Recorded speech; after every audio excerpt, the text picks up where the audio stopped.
मैं आज फिर आप लोग के समक्ष एक कहानी लेके आया हूँ। पुराने ज़माना में एक राजा हुआ करता था। उसकी 7 पुत्रियाँ थीं, जिनमें से सभी शादी करने के योग्य हो गई थी। राजा को अब लगा कि हमारी बेटी अब हमारे शादी करने लायक योग्य हो गए हैं, तो राजसभा में 7 को बुलाया गया। राजा ने कहा कि बेटियां बताओ कि तुम किसके भाग्य की खाती हो। तो 6 पुत्रियां ने बोला कि भाई पिताजी, हम तो आपके भाग्य की खाते हैं, आपके राज्य में रहते हैं और आपके भाग्य की खाते हैं। छोटी वाली बोले कि पिताजी, मैं अपने भाग्य की खाता हूँ। तो राजा को बहुत गुस्सा आया कि यार 6 पुत्रियां तो बोल रही है कि आपके भाग्य के खाते हैं और 7वीं बोल रही है कि हम तो अपने भाग्य के खाते हैं। अब राजा के भी इज्जत की सवाल है, सारे भरी सभा में ऐसे बोला।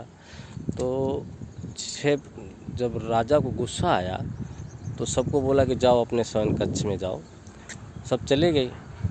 पंडित को बोला कि 6 पुत्रियों के बड़े बड़े राजाओं के साथ शादी करो और 7वीं जो पुत्री है उसके लिए सुबह सुबह जो गंगा जी के किनारे जाना और जो भी व्यक्ति पहले मिलेगा उसके साथ शादी कर देना, चाहे लंगड़ा हो, चाहे लूला हो, चाहे कैसा भी हो, और जीव जंत्र कोई भी मिले पहले, जानवर में भी कोई पहले मिले, उसके साथ इसका विवाह करवा देना। तो 6 पुत्रियों को तो बहुत अच्छे विवाह हुए और अच्छे वर मिले, बड़े बड़े राजाओं महाराजाओं के साथ शादी हुई।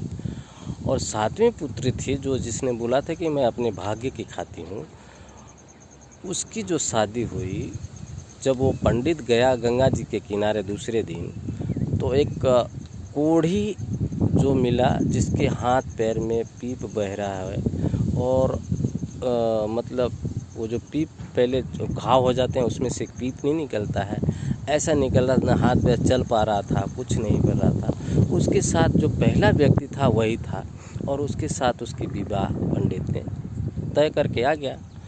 और उसके दूसरे दिन ही उस पंडित और राजा मिलके उस कोढ़ी के साथ उस रानी की लड़की की शादी करवा दी। अब आगे की कहानी मैं कल सुनाऊंगा। यहीं विराम लेता हूँ। जय भारत, जय